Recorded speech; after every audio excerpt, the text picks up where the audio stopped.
बाट निकालेको चिकन चाहिँ पानीमा भिजाइ राख्ने, चिसो पानीमा भिजाइ राख्ने आधा घन्टा जति।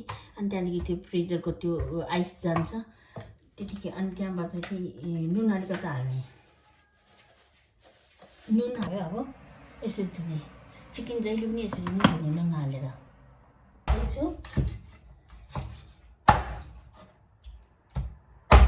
धेरै सानो टुक्रा नगर्ने।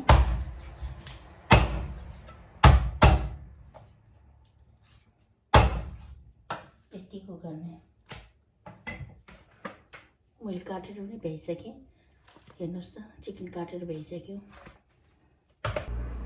आज म तोरीको तेलबाट बनाउँदैछु। अब यो चाहिँ टमाटर हो, यो प्याज हो, यो लसुन हो, लसुन मात्रै हो। यो चाहिँ धनियाँ र जिरा कुटेर राखेको। अनि यो चाहिँ जिम्बोको पत्ता हो। अनि यो चाहिँ भयो चिकन। तोरीको तेलबाट बनाउँदैछु।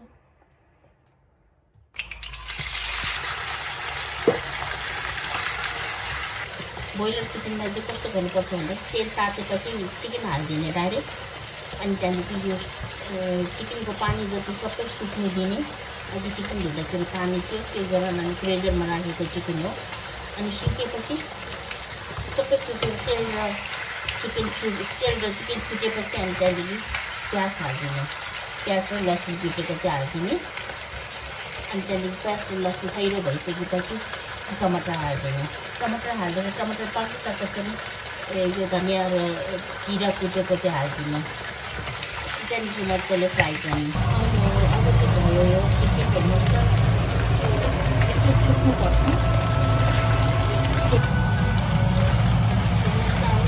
ब्राउन भइसक्दैन। अब चाहिँ प्याज र लसुन हाल्दा हुन्छ। अलिकति भोलो यसरी बिचमा खाली बनाउने।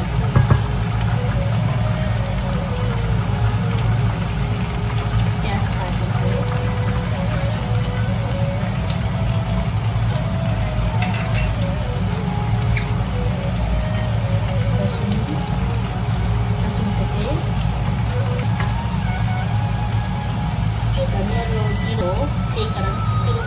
तेलमा हाल्यो भने धेरै खार्छ।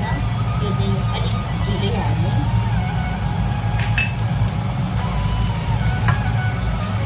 अब टमाटर पनि हालिदिने। अब बेसन पनि हालिदिने।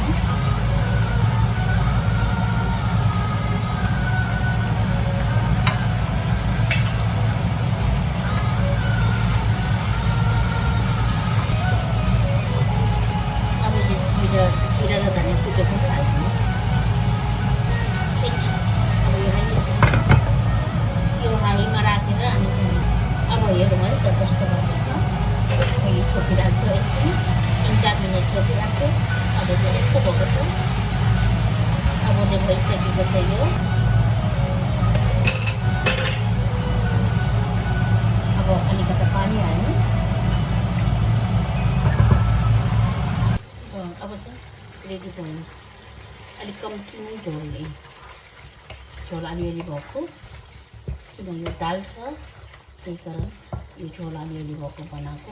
तपाईँहरू पनि चिकन बनाउँदाखेरि फर्स्टमा तेलमा चिकन राम्रोसित फ्राई गरेर मात्रै चिकन बनाउनुहोस्। अनि बोइलर चाहिँ एकदमै राम्रो हुन्छ। पानी सुकिसकेर मात्रै अनि प्याजहरू र लसुनहरू हाल्नुहोस्। यो कुन मसला हाल्नुहुन्छ त्यही मसला हाल्नुहोस्, आफूलाई मनपर्ने मसला। त्यही सबै त्यही हाल्नुपर्छ भन्ने छैन। आफूलाई मसला मनपर्ने नपर्ने, कोही मान्छेलाई मनपर्ने हुन्छ, कोही मान्छेलाई मन नपर्ने हुन्छ। त्यस्तै गरेर बनाउनुहोस् है त, एकदमै राम्रो हुन्छ। यो चाहिँ किन चिकन फ्याक्टक हुँदैन, चिकन एकदमै राम्रो हुन्छ, जस्तो अलग्गै बस्छ। एकदम राम्रो। मैले चाहिँ यो चिकन लेग र विङ्स मिसाएर बनाएको हो, त्यही कारण। अनि तपाईँहरू पनि यस्तै गरेर बनाउनुहोस् ल। मेरो चिकन चाहिँ रेडी भयो। अब चाहिँ म यो हाल्न जाँदैछु। यो जिम्बोको पत्ता हो। जिम्बोको पत्ता गमलामा रोपेको थियो मैले। अनि त्यही कारण यही हालेर अनि अलिक कलरफुल बनाइदिने। आफूलाई अलिकति राम्रो पनि देख्छ, आफूलाई मिठो पनि हुन्छ यस्तो गर्ने। अनि नचलाउने। ग्यास टर्न गरिदिन्छु म। हवस् त, अनि अर्को भिडियोमा भेटौँला। मेरो भिडियो हेरिदिनु भएकोमा धेरै धेरै धन्यवाद।